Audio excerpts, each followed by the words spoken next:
Bonjour, aujourd'hui, Honorine, Kevin et moi-même allons vous parler des énergies renouvelables. Les énergies fossiles sont de plus en plus rares et polluantes. Nous avons besoin de trouver une alternative grâce aux énergies renouvelables. Les énergies renouvelables sont des sources d'énergie dont le renouvellement naturel est assez rapide pour qu'elles puissent être considérées comme inépuisables à l'échelle du temps humain. Concernant l'énergie solaire, il existe l'énergie thermique, qui peut être utilisée directement ou indirectement. Directement pour chauffer des locaux ou de l'eau sanitaire, des serres ou des panneaux solaires. Ou indirectement pour la production de vapeur d'un fluide caloporteur pour entraîner des turbines et ainsi obtenir une énergie électrique, l'énergie solaire thermodynamique. L'énergie photovoltaïque, quant à elle, se base sur l'effet photoélectrique pour créer un courant électrique continu à partir d'un rayonnement électromagnétique. L'énergie photovoltaïque est captée par des cellules photovoltaïques, un composant électronique qui produit de l'électricité lorsqu'il est exposé à la lumière. Plusieurs cellules peuvent être reliées pour former un module solaire, photovoltaïque ou un panneau solaire. L'énergie éolienne consiste à utiliser de l'énergie mécanique. Elle a été vite exploitée à l'aide de moulins à vent équipés de pales.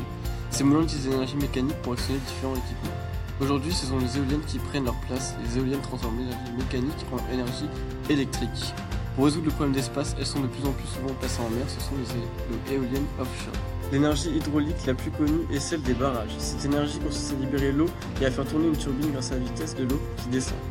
Cette énergie mécanique est transformée en énergie électrique. L'hydroélectricité est la deuxième énergie renouvelable. Elle fournit 2,4% de l'énergie primaire produite dans le monde en 2014, sur un total de 14,7% d'énergie renouvelable. D'autres énergies hydrauliques existent aussi. L'énergie des vagues. Elle est produite par le mouvement des vagues et peut être captée par des dispositifs tels le pélamis, sorte de verre en métal articulé. Leur puissance correspond à celle d'une petite éolienne. L'énergie marémotrice, elle est produite par le mouvement de l'eau créé par les marées, variation du niveau de la mer, courant de marée. L'énergie géothermique. Sa première utilisation est l'exploitation d'eau naturellement chaude pour les thermes. Par rapport à d'autres énergies renouvelables, la géothermie ne dépend pas des conditions atmosphériques. Pour autant, le géotherme comporte lui aussi les risques au niveau humain. Les techniques évoluées permettent de chercher la chaleur à de plus grandes profondeurs. Il a été montré que les modifications des pressions du sous-sol avaient un impact sur l'activité sismique. Cependant, la plupart de ces énergies renouvelables ont de nombreux désavantages. Par exemple, l'intégration des éoliennes dans le paysage marin et campagnard ne fait pas l'unanimité.